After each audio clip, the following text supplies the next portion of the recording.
Muchísimas gracias por la gentil aceptación a esta importante invitación en un día bastante complicado porque nos corresponde la tarea de tratar de explicar al público, más que todo informarle literalmente, sin lugar a engaño ni a ninguna tramoya de agigantar la situación o el escenario ecuatoriano que se ha complicado por el conocimiento simultáneo de problemas de frontera, de problemas de guerrilla, de habernos convertido en callejones o en corredores de droga en buena parte de nuestra territorialidad, de norte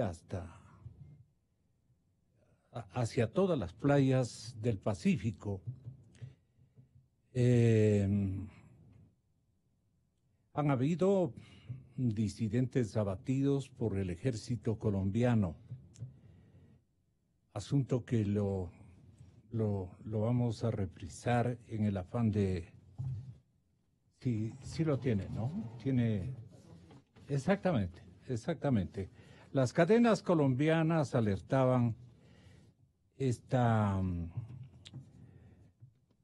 este escenario en territorio fronterizo ecuatoriano-colombiano y pasamos de nuevo a escuchar para los ciudadanos que quieren tener el conocimiento pleno de todo lo que está ocurriendo en el país, porque luego vamos a la economía, no hay buenas noticias en ese sentido, y luego nos vamos a quedar también en la nostálgica pregunta de quién podría estar preparado para ejercer las funciones de líder quiteño, de alcalde de nuestra querida capital. Este fue el primer esbozo de la programación de este lunes, pero también hay algunas circunstancias de orden político y económico que vamos a consultar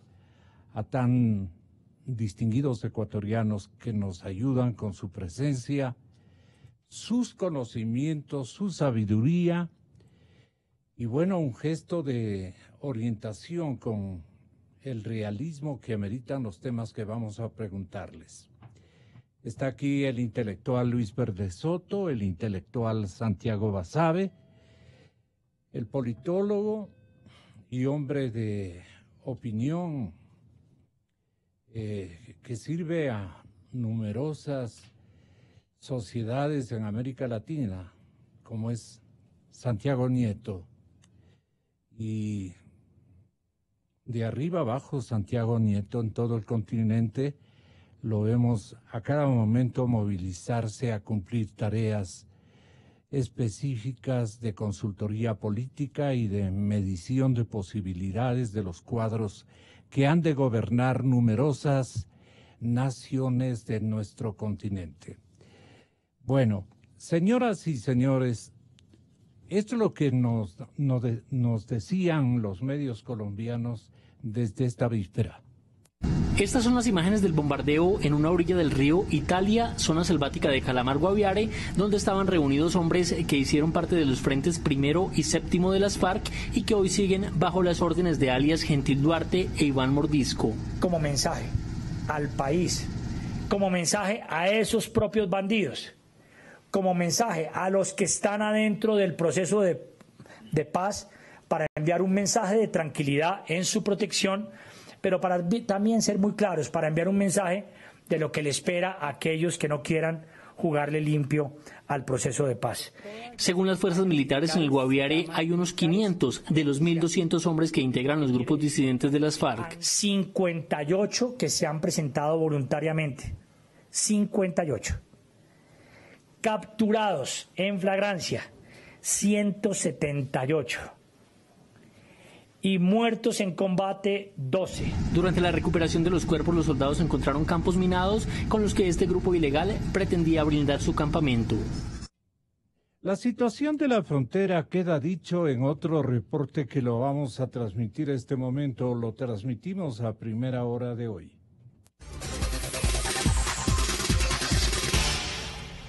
Desde el aire, la fuerza pública bombardeó zona rural del municipio de Miraflores en Guaviare, donde se encontraban dos zonas campamentarias del Frente Primero y Séptimo de las disidencias de las FARC. Este grupo residual surge allí, la baja de 9 de sus integrantes. Al momento continuamos en todo el proceso con mucha tranquilidad de identificación, pero sabemos que hay un cabecilla y creemos que podría haber un segundo más y de mayor importancia. Las primeras indagaciones indican que los integrantes de los dos frentes estaban reunidos en esa zona coordinando operaciones de narcotráfico en frontera, además ataques contra la fuerza pública. Se puede apreciar en el lugar como se describió, en el área de Calamar, en el río Itilla, un campamento complejo, como pueden ver, con unos árboles, una vegetación muy frondosa, muy espesa. Ahí se ubica en medio de esa selva, que es como una aguja en un pajar. Según las autoridades, ya son 178 afectaciones a las disidencias de las FARC, aunque este grupo criminal ya estaría superando el 1.000.000 de hombres. La verdad es que estas disidencias han crecido en algunas partes del país.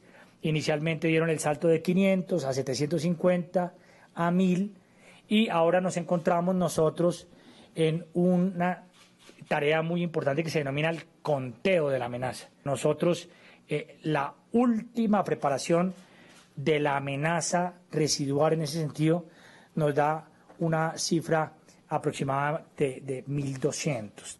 Entre las bajas cayó alias Gabriel y una mujer conocida con el alias de Yurleida, personas de confianza del cabecilla Iván Mordisco. Hay un trabajo muy focalizado con unas burbujas de inteligencia, son equipos especializados que manejan todas las metodologías que tienen que ver con la recolección de información, fuentes humanas. El comandante de las fuerzas militares denunció que al parecer las disidencias estarían haciendo reclutamiento forzado en distintas zonas del país para fortalecer sus tropas. Damián Landines, Cable Noticias. Sí, a menos de un año, más o menos un año, sostiene el editorialista o columnista más bien, don Ricardo Tello, guayaquileño, académico.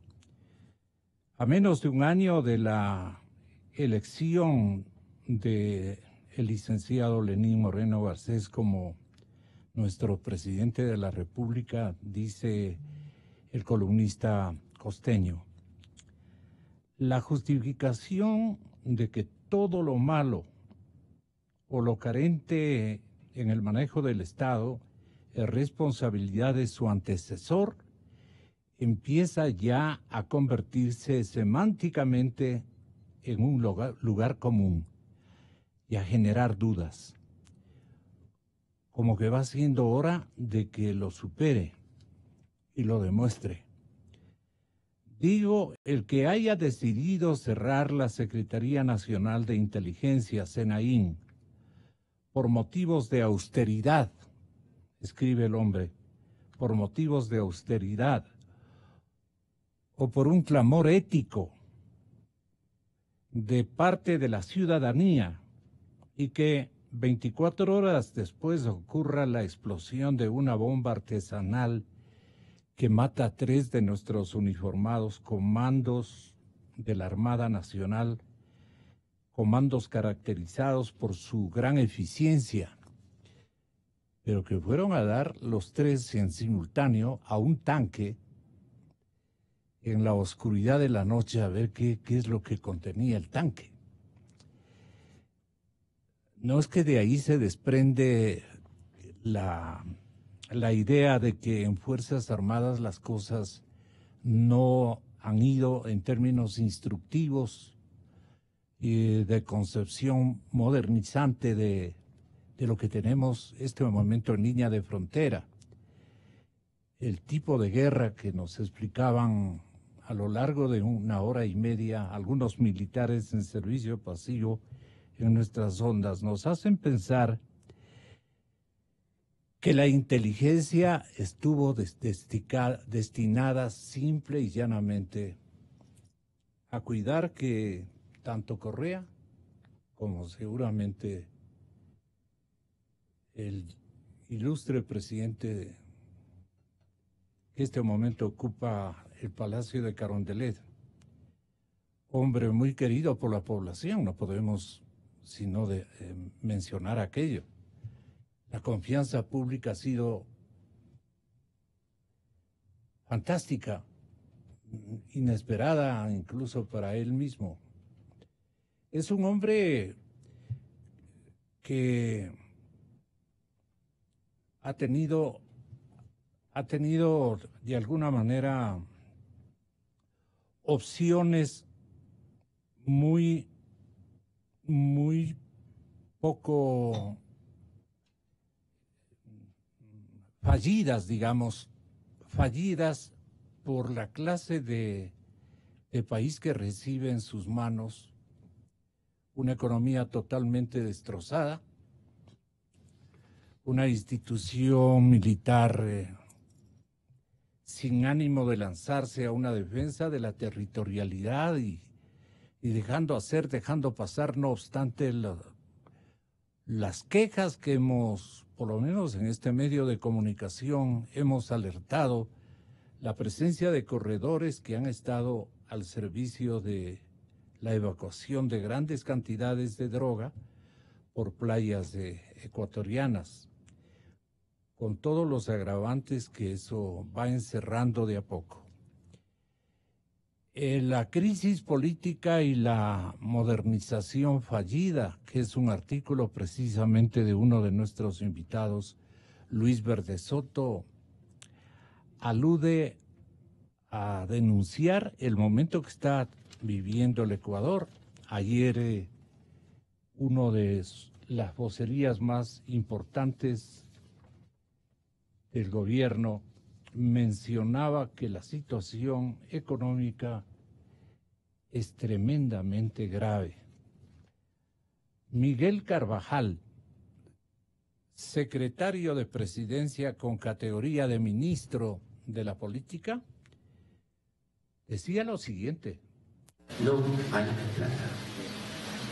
El vacío fiscal, el hueco fiscal, es de cerca alrededor de 5.000 millones de dólares. Tenemos dificultades enormes para salir al mes con los pagos que el Estado tiene que realizar.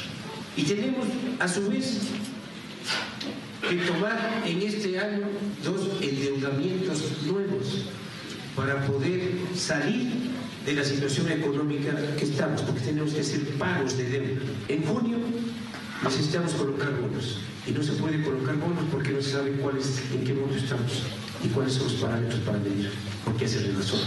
Necesitamos enviar una ley económica urgente para que la Asamblea defina cómo se va a medir deuda y en qué porcentaje estamos. ¿Estamos en el 36 o estamos en el 67? Si estamos en el 36, podemos seguir endeudándonos. Si estamos en el 67, ya no podríamos seguir, al menos que la Asamblea modifique legalmente los techos y que nos diga cómo se calcula. Es muy triste la forma como cuadramos las cuentas de un Estado en donde las cosas son muy graves, pero la forma como en un lenguaje tan escaso, diríamos, no estamos indicándole al Ecuador que hemos perdido la principal entidad aseguradora a través de una quiebra de lo que hemos denominado tradicionalmente la tesorería del ahorro social ecuatoriano, la caja de pensiones, famosa para nuestros abuelos, para nuestros padres. Ellos pensaban y soñaban solamente en el retiro, sabiendo que allí depositaron todos los ahorros de su vida laboral. Ya no hay la plata, se han acabado todo.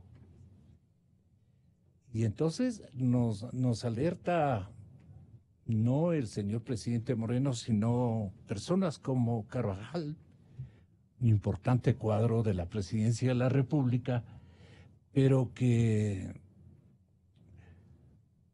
como que no sé si tuvo o no licencia del presidente de la República. Esto estratégicamente no se debería hacer de esa manera, pero en fin. Estamos con un problema económico y de ausencia de una liquidez por lo menos convencional, más o menos significativa para que funcione la maquinaria administrativa del Estado. Nos están anunciando quiebra económica. ¿Y qué va a pasar con todo el ejército contratado para administrar a la nación? Que son cuadros militantes del partido de gobierno. La cosa, ¿cómo la ve el analista que me permito presentarle en primerísimo lugar, Santiago Nieto?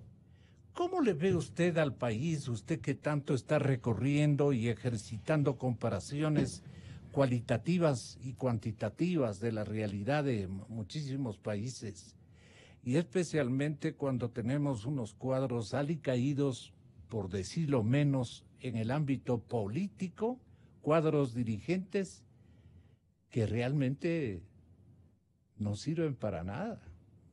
Así de simple, es un país político sin líderes que valgan la pena. Ese Parlamento ecuatoriano es una desgracia, es una mediocridad. Se pasan la vida comentando o peleándose por una comisión de ni sé qué cosa que le sirve solamente para gestar una representatividad igualmente mediocre. Estamos fritos, estamos complicados, y esta es una adjetivización muy comunitaria, ¿no? Estamos fritos, estamos complicados. ¿Qué hacer frente a lo que puede? Esto es ir a parar en una crisis política de impredecibles consecuencias. ¿Qué sugiere o cómo lee el momento ecuatoriano? Usted, Santiago Nieto, bienvenido. Maestro Luis Verde Soto, maestro Santiago Basabe. Muchas gracias, Gonzalo. Para mí siempre un gusto estar aquí en Radio Democracia, compartiendo con Luis Verde Soto, con Santiago Basabe. Siempre para mí es un honor. Y claro, estar aquí, me siento como en casa. Muchas gracias. Bueno, yo creo que hay que tomar también, tratemos de ver un poco más allá. América Latina está en problemas. Si nosotros vemos algunos países hermanos, voy a mencionar uno, Perú. Está en una crisis bastante profunda. Si vemos el caso de Brasil, si vemos el caso de Colombia, si vemos el caso de México, la verdad es que la gente, los latinoamericanos, estamos viendo con mucha suspicacia a la acción de la clase política. Gobiernos como el de Enrique Peña en México es uno de los gobiernos más impopulares. En Brasil, Temer está con 3%. A las 2 semanas de que PPK había llegado a la presidencia, ya el 98% lo rechazaba. Y así podemos dar una larga lista de la impopularidad de los mandatarios en América Latina. Se salvan dos.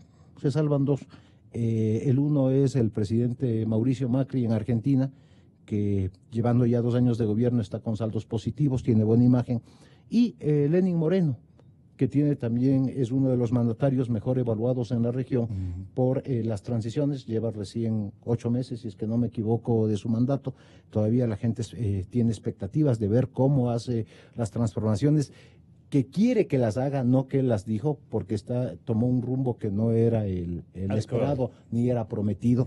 Entonces la gente está con expectativa, y son los dos gobiernos que tienen mayor ¿Qué tipo de visibilidad. expectativas hace resplandecer el pueblo ecuatoriano del presidente Moreno? Bueno, recordemos que un 48% de la población votó contra el estilo de Rafael Correa, sí, también apoyando a un candidato, pero digamos gran componente de ese voto que no fue a apoyar a Lenín Moreno fue un gobierno en contra de un sistema de gobierno que venía desgastándose después de 10 años de haber estado en el poder. Me refiero Ahora, al gobierno la similitud de de Correa. ideología de los dos mandatarios, ¿qué daño ha irrogado al país? ¿De cuáles dos mandatarios? De Correa y Moreno. Creo claro, que son dos hay estilos. Una identidad ideológica innegable. Sin duda. Son dos estilos diferentes. Yo creo que es Alianza País la Pero que está en yo el me gobierno. refiero al contenido Claro. ideológico, ¿está beneficiando o perjudicando más al país? Y yo creo que si no nos abrimos al mundo, Eco. que si es que no tenemos relación, si no damos la suficiente solvencia a lo judicial, o sea, no demos seguridad jurídica para las inversiones, no vamos a poder salir Pero es que mucho. ¿no? el momento en No que el vamos a poder salir presidente mucho. Moreno quiere hacer aquello, le sale Correa desde cualquier país satélite escogido por él, ahora está en Argentina. ¿no? Sí. Entonces, pero no es solo Correa. Yo diría que también Aquí es hay, Correa, aquí. claro. Ajá. Porque no olvidemos que dentro del componente de Alianza País yo lo que hay quería una... complementar es Claro. que le tratan de traidor al presidente Moreno al instante en que quiere tomar decisiones adecuadas para la economía del país Claro, y para el hay área un sector social, ¿no? ideológico muy complejo. Son Alianza País, son socialismo del siglo XXI, pero hay también un sector dentro del gobierno que está tratando de ver hacia afuera y es lo que la ciudadanía está expectante y esas son justamente las expectativas que levantó el gobierno de Lenín Moreno al haber hecho todos los avances en cuanto a transparencia, corrupción, etcétera. Pero todavía no va a alcanzar el tiempo, es lo que a mí me parece, porque por un lado tiene que todavía cambiar toda esa maquinaria que existía de los 10 años del correísmo para darle viabilidad, sobre todo a reformas que pueden ser interesantes para el país, y la otra, ocuparse de la economía. En la economía en 9 meses no hemos visto que ha habido un gran plan, un rumbo certero, para propios y para extraños. Cuando me refiero para propios somos los ecuatorianos y extraños aquellos que nosotros necesitamos que pongan plata aquí. Pero fíjese usted, ¿quién va a invertir en el Ecuador cuando tenemos vicepresidente preso? Cuestionado el presidente del Congreso, de la Asamblea, perdón, que ya no está en el cargo. Cuestionado fiscal, Contralor no está aquí. O sea, cuando todas esas características de la política ve un inversor, ¿usted cree que van a poner o apostarle al Ecuador? No. Yo creo que todavía las señales hacia el sector internacional, hacia el mercado, todavía faltan, son insuficientes para nosotros poder gozar de aquí a corto tiempo de una salud en cuanto a economía se refiere. No tenemos las condiciones en el país para traer inversión hasta ahora. Doctor Luis Verde Soto, ¿cómo ve usted la situación nacional en este momento? Gran paquete la pregunta. Claro. A ver, yo creo que tenemos varias entradas que tenemos que trabajar, ¿no es cierto? Tal vez la más importante es ubicar al país en la situación en la que se encuentra en este momento. Ecuador está empezando muy tímidamente, de modo muy lento, de modo muy opaco, un proceso de transición para salir del autoritarismo. El Ecuador no ha cerrado su proceso de transición como se intentó decir, sino más bien recién se abre y se abre muy tímidamente, ¿no es cierto? ¿Qué implica esa apertura? Implica fundamentalmente tomar lo que viene de atrás, de arrastre, y saber cómo manejarlo. Cada día en el Ecuador que se quita un velo sobre lo que pasaba en la situación inmediatamente pasada, tienes tú que emergen muchísimos conflictos, emerge corrupción, emerge no funcionamiento, emerge falta de diseño, emerge irresponsabilidad, etcétera, ¿no es cierto? Son muchísimos los factores de diagnóstico que tendríamos que esbozar.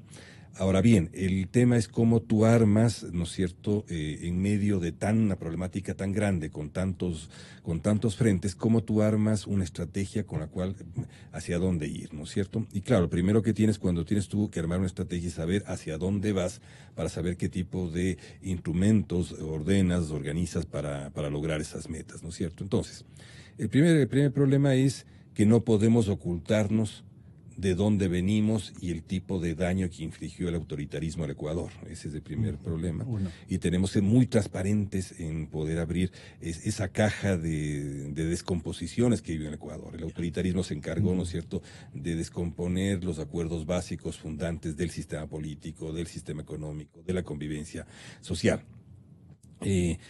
Si tú abres eso y abres el primer paso de transparencia, tienes que comenzar a ordenar estos elementos de la coyuntura para saber qué tipo de metas te planteas como acuerdo. ¿Qué parece? Tú dices en una crónica de interpretación muy importante que la comunidad nacional está navegando sobre inconsistencias, que no hemos podido descifrar ¿cuál es el mar de fondo? ¿Quiénes son esos nuevos actores que han surgido? Después de 10 años existe una mayor cantidad de ecuatorianos gordos o engordados por el consumo, pero no hay más ciudadanía. Pues sí, la idea básica es, hay dos ideas que están ahí metidas, ¿no es cierto?, que las he seguido trabajando. La una es que creo que la coyuntura actual se define por la opacidad todavía. No podemos con claridad decir cuál es el mar de fondo de lo que nos dejó el correísmo, ¿no es cierto?, de lo que el régimen pasado organizó. Hay un mar de fondo que no vemos. Básicamente, si tú tomas ejemplos tan claros y diarios como el tema del narcotráfico, por ejemplo, o tomas el tema del conflicto entre el ejecutivo o digamos el presidente del Parlamento destituido y el fiscal, evidentemente hay un mar de fondo al cual los ecuatorianos no hemos accedido ni sabemos qué es lo que está ocurriendo, qué tipo de pactos se desestructuraron en el momento en el cual Moreno se hace cargo del Ejecutivo, qué tipo de acuerdos que existían, más opacos o menos claros existían, que por el cual el narcotráfico no llegaba al poder de la nación y ahora está tratando de algún modo, ¿no es cierto?, de llamarle la atención al poder nacional, lo que está ocurriendo en estos días. Entonces tenemos que ver fundamentalmente cómo rehacer un acuerdo nacional para poder lograr tener una posición frente a este tipo de cosas que pasaron una vez que se descompuso los acuerdos que habían previamente, de modo probable. Tenemos que, ¿no es cierto?, poder lograr un nuevo acuerdo de la economía para poder reinsertarnos internacionalmente y para hacer aquello que requiere en toda sociedad que va a solventar necesidades sociales, que es crecer. Tú tienes que crecer con una perspectiva redistributiva, pero tienes que crecer. Tú no puedes matar las energías del crecimiento económico antes de simplemente con perspectivas redistributivas.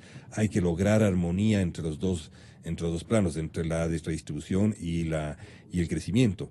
Necesitamos con urgencia reconstruir un aparato institucional que permita que el Ecuador pueda eliminar aquellas instituciones que desestimularon o que estimularon la corrupción. Y creo que ahí tenemos ejemplos al canto, estamos abocados a la necesidad de que rápidamente funcione el Consejo de Participación Transitorio para que dé inicio a un proceso de reforma institucional de más largo alcance. Estamos necesitados, ¿no es cierto?, de recomponer ciertos acuerdos básicos en educación, en salud, en vivienda, que han quedado deshechos en el camino respecto, por ejemplo, a universidades, respecto a educación intercultural, respecto a forma de administración de los hospitales y del modelo administrativo de la salud. Es decir, tenemos una agenda extremadamente grande.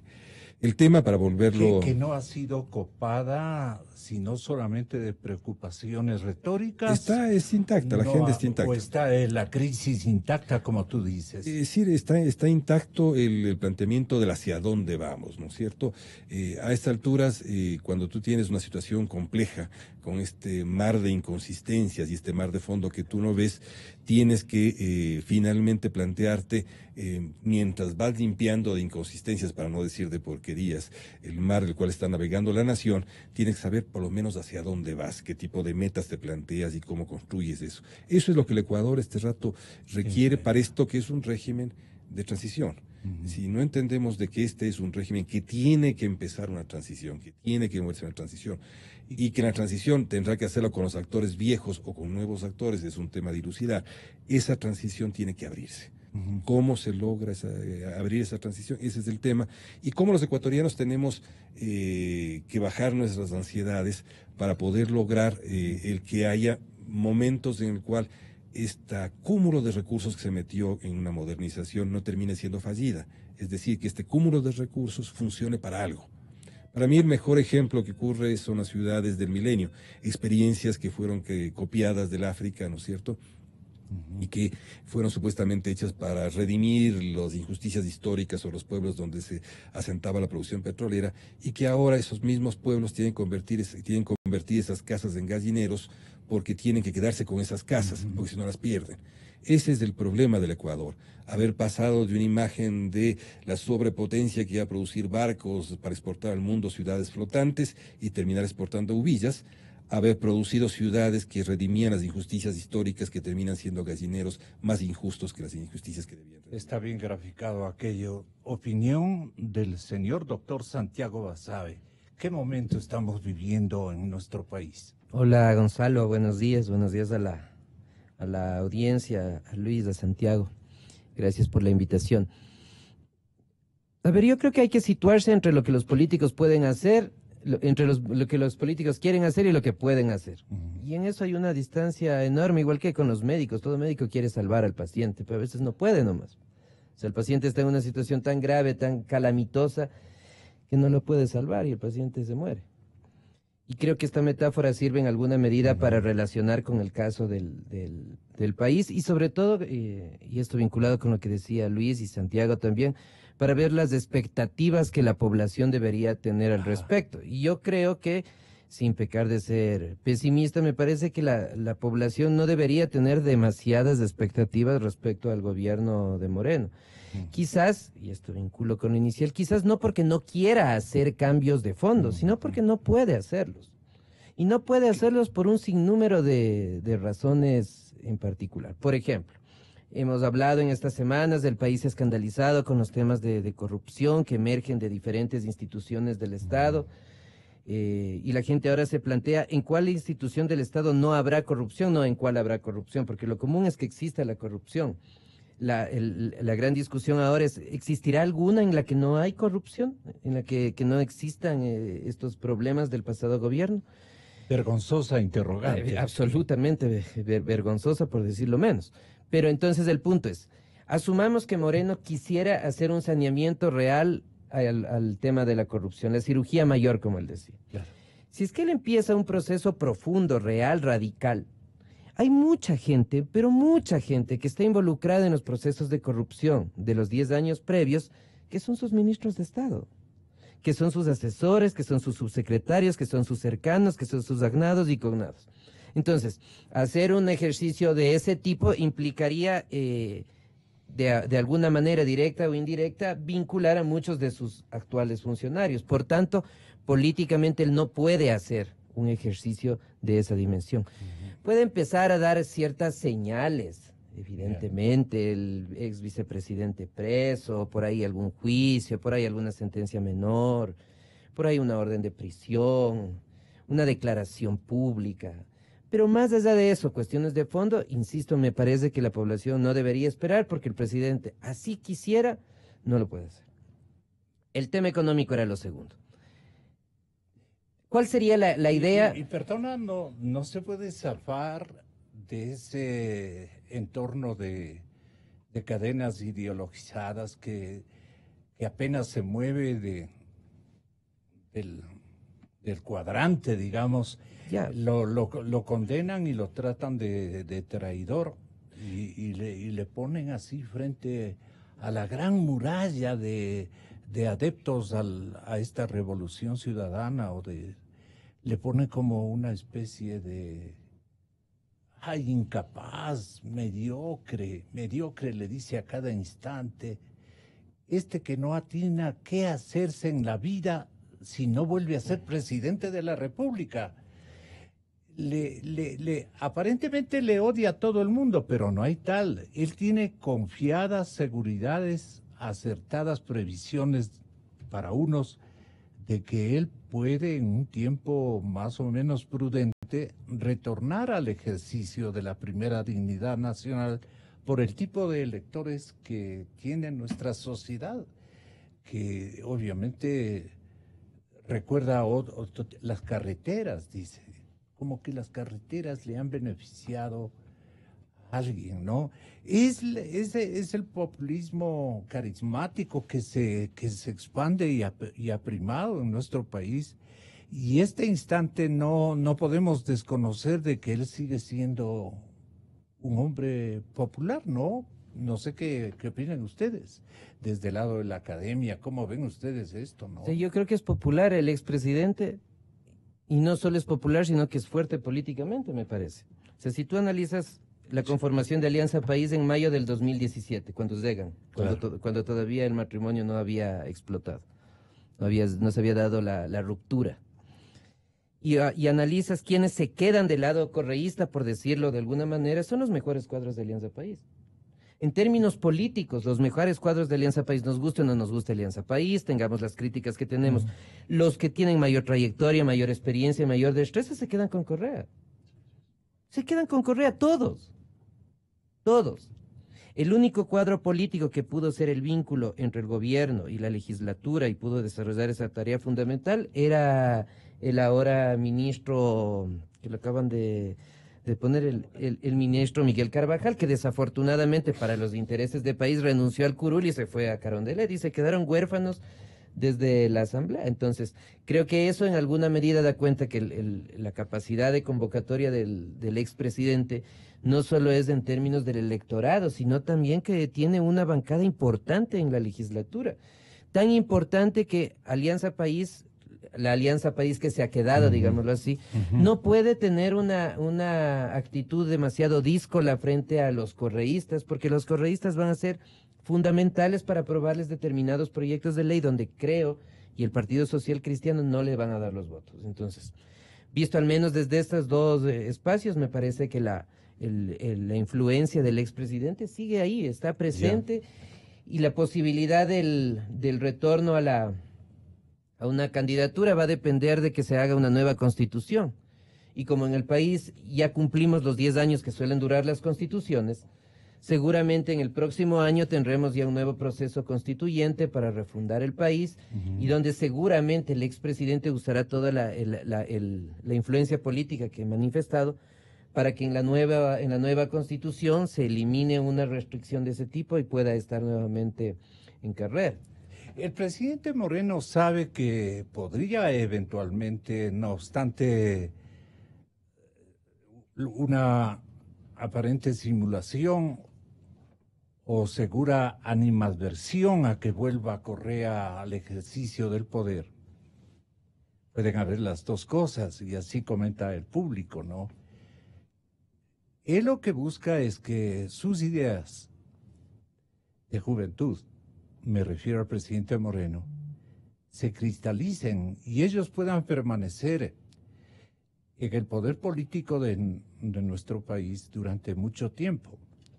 Y entonces, con simulación o sin simulación de que están peleados, ¿no es cierto?, ellos buscan mantenerse en el cuadrante del poder político para ejercitar el cambio revolucionario que han predicado y en el que creen durante toda su vida. Y que tiene aliados espontáneos, no necesariamente militantes del partido, pero tiene en la población también aliados en la academia, tiene aliados hasta en las fuerzas militares, etcétera, etcétera. Allí viene un pozo de legitimidad que crea el mismo presidente Moreno.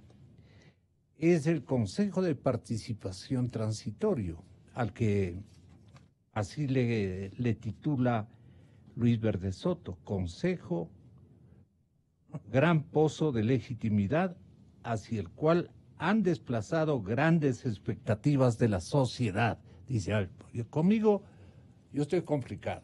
Tengo problemas económicos, tengo problemas internos, tengo problemas de todo orden. Vamos con Julio César. Y entonces Julio César se convierte en la antena receptora, y la expectativa se centra sobre este Consejo de Participación Transitorio. ¿Qué puede ocurrir si este también falla por motivos de un reloj y de ritmos que no se los puede aplicar a toda velocidad? Pues no. Yo allí haría una diferenciación porque creo que lo que estamos discutiendo Santiago, es importante. perdón, Santiago Nieto está hablando en este momento. Gracias, Gonzalo. Perdón. Y hay una cosa que es bien importante. A ver, ¿cuánto de lo que estamos hablando nosotros le importa a la gente?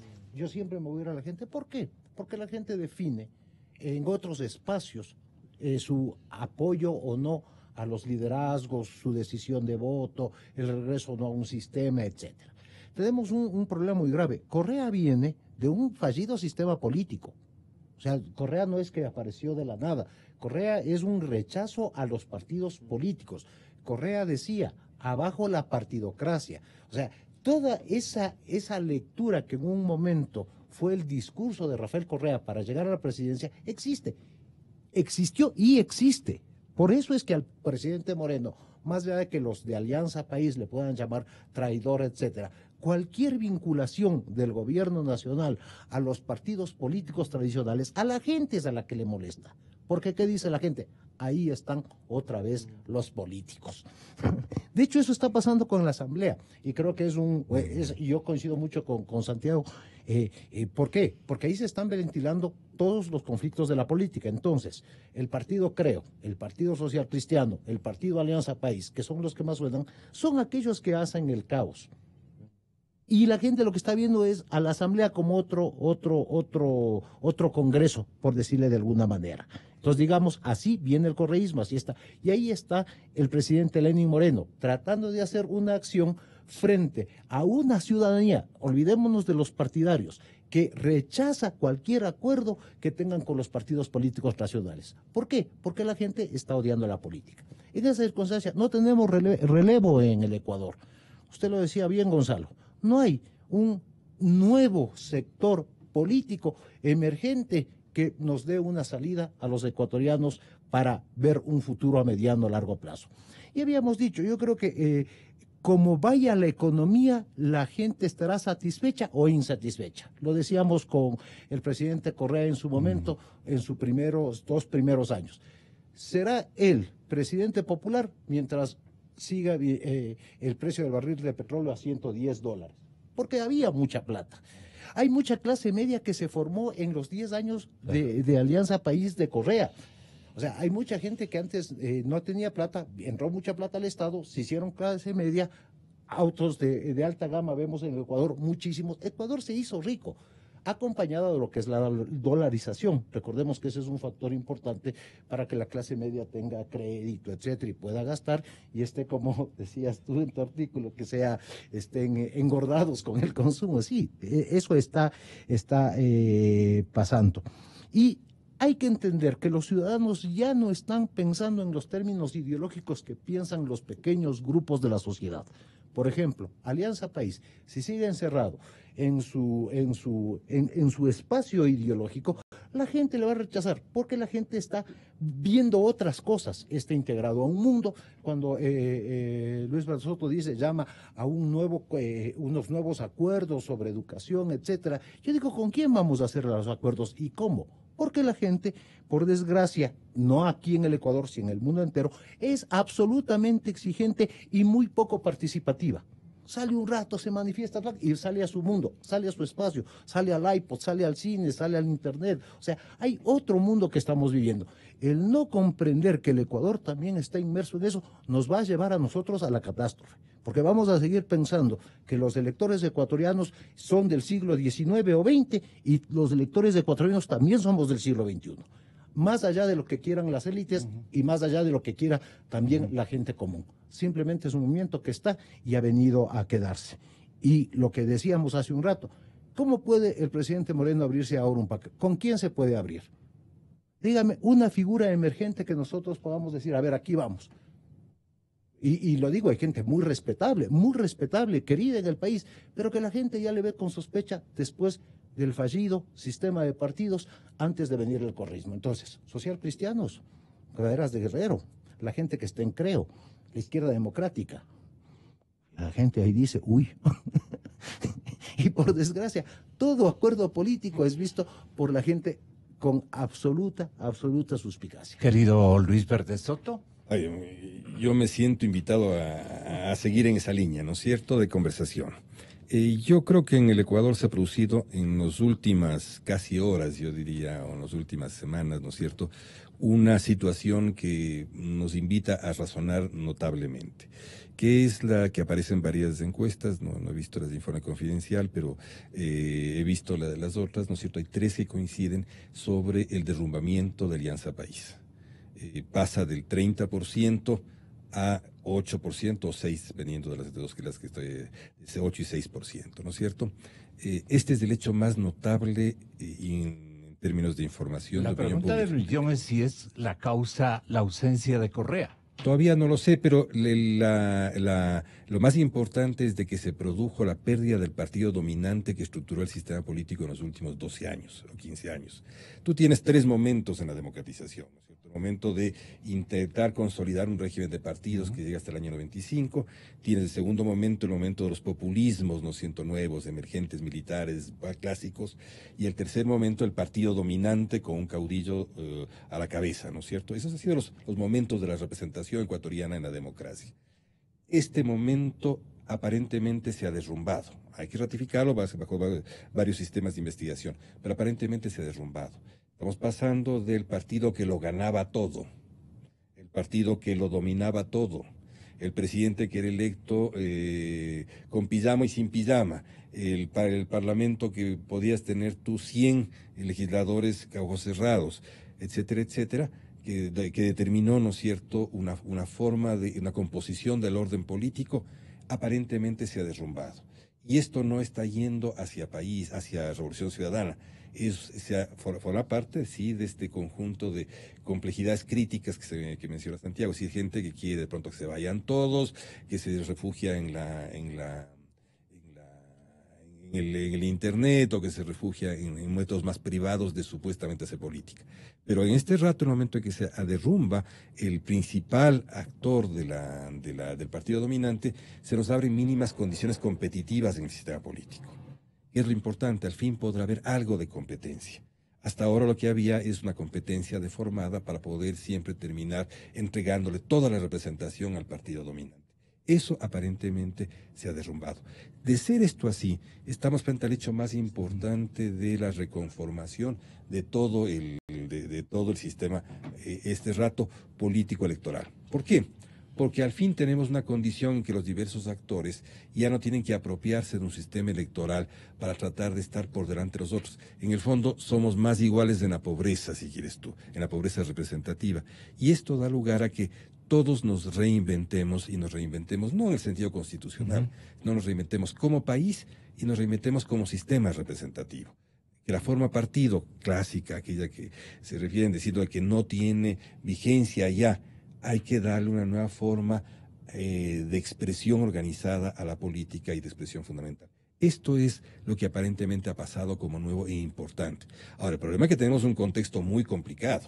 Este es un contexto que es complicado. Tienes el tema narcotráfico, tienes el tema de una modernización que no funcionó, una inversión pública que no puede producirse, una incapacidad, no solamente para la política pública, sino porque el excedente no existe para poder armar en la economía, ¿no es cierto?, una capacidad redistributiva, porque los conflictos se están multiplicando frente a un Estado. La desconfianza por la no práctica de la ética administrativa. Yo creo que el tema de la corrupción es el tema que nos va transversalmente en todos los planos, ¿no es cierto?, que nos va a acompañar muchos años, no nos va a acompañar poco tiempo, nos va a acompañar muchos años, porque además... esta década se encargó de graduar a un montón de ladrones. Bueno, la década se encargó de hacer muchas cosas, ¿no es cierto? Se encargó de destruir instituciones y es mucho más fácil destruir. Es toda una generación que Es la tecnología, Gonzalo.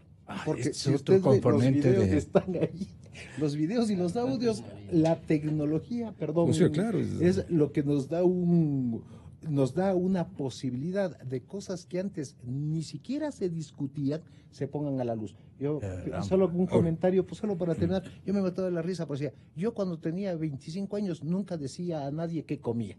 Ahora lo ponen en foto, pero perdón, era para ir... Tomo lo mismo de Santiago, en el sentido de que la tecnología nos va a permitir salir de la corrupción.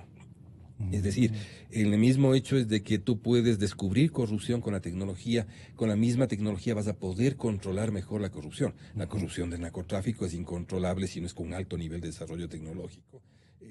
Tú no podrás controlar los flujos de capitales en el mundo, de capitales corruptos, si no es con un alto nivel de tecnología. Tú no vas a poder controlar administraciones públicas tan grandes si no es con un alto nivel tecnológico. Entonces, yo creo que las dos partes están. Cómo se construye la voluntad política es un tema en el que tenemos que ser pacientes, en el que tenemos que bajar nuestros niveles de ansiedad. Y lo digo porque yo soy uno de los ansiosos permanentes, pero hay necesidad este rato de evitar el derrumbamiento de todo. Hay que evitar el derrumbamiento de todo. No ha habido sistema político que aguante tanta cosa como la que está pasando en el Ecuador ecuatoriano. Todos se te caen como autoridades, se te cae el vicepresidente de la República, se te cae el presidente del Congreso, se te cae la principal autoridad penal de la nación. O sea, son muchísimos. No hay sistema político que aguante eso. Entonces tenemos que bajar un poco nuestra ansiedad y sobre todo reconvenir a la sociedad para que desde la sociedad gestemos acuerdos que pueda ser más posible, digamos, para decirlo en términos de mal castellano y de buena expresión, o sea, sea más posible que las asuma el gobierno. El acuerdo nacional tiene que surgir de la sociedad. ¿Qué tipo de cuadros humanos se requieren para salvar la caída de las estanterías? Maestro Santiago Basabe, usted termina el programa. Es que yo creo que lo que atraviesa toda la discusión que hemos tenido es que el país no tiene actores políticos nuevos. Ni en la derecha, ni en la izquierda, ni en socialcristianos, ni en Creo, ni en Alianza País. No existen. O sea, si bien Alianza País se acostumbró a girar alrededor del expresidente Correa, lo cual electoralmente al menos era absolutamente comprensible, había que subirse a la camioneta del año, que es la que me iba a poner en la asamblea, porque yo por sí mismo no me conocía ni en mi casa. Más o menos ese es el razonamiento, y más o menos esa es la explicación de muchos de los asambleístas. Sin embargo, lo triste, y esto me parece que realmente es lamentable, es que los otros partidos políticos, conociendo ya, habiendo tenido experiencias previas como la llegada de Correa, que era el desencanto con los actores tradicionales, fueron incapaces durante todo este tiempo de generar cuadros nuevos y siguen siendo incapaces de hacerlo. Y por eso usted, que era el origen de la entrevista, era... Y ahora para candidatos de alcalde de Quito, ¿hay gente nueva? No, no hay. Y para Guayaquil tampoco, y para Cuenca tampoco. Es porque yo creo que los partidos y los actores políticos en general no aprendieron de esta experiencia de los 10 años y la cosa va caminando alrededor de lo mismo que pasaba antes del 2007. Para un poco abonar en esto, pasa porque el sistema de partidos, por un lado, y la clase política, trata de hacer figuras emergentes, pero bajo la misma dinámica. Entonces, ¿a qué me refiero? Que llegan jóvenes, conozco jóvenes muy valiosos, jóvenes de 25, 28 años, que se meten en la política y se envejecen. Gonzalo, terminan de 90 años, es decir, pensando como en 1920, entonces, claro, y hablan así, porque, y ya no estamos, entonces, los partidos tienen que buscar una forma en representar a ciudadanos que no quieren ser representados, entonces tenemos una doble problemática. Entonces, si es que los partidos no cambian, si la democracia no articula nuevas instituciones, porque las instituciones sobre las que trabajamos responden hace 200 años, también tenemos ahí un sistema de crisis de representación, que no solo se ve aquí, también se ve en países mucho más... Yo le meto una cuchara más. Esos ciudadanos que yo reclamo que solamente engordaron, esos sujetos que engordaron y no se han vuelto ciudadanos, tienen que ser ciudadanos de nuevo tipo. Ese es el otro tema, no hay cómo tener solamente ciudadanía convencional, liberal, prototípica. Es una ciudadanía de otro tipo y esa es la que hay que identificar cuál es la fórmula que esta formación social nos está dejando como demanda de construir ciudadanos. No son los ciudadanos de ojos claros y cabellos rubios, son unos ciudadanos bastante más, como dirían en Argentina, de cabecitas negras, como todos los presentes, morochitos, ¿no es cierto? Que algunos ya tenemos nos hemos blanqueado en la cabeza. El blanquito es Basabe, ¿no? Indudablemente. Muchas gracias, caballeros. Mañana continuaremos y quedamos con el pendiente de que ustedes escuchen quiénes quieren ser alcalde de Quito. Gonzalo Rosero, Credibilidad incuestionable. Inicio de espacio promocional y publicitario.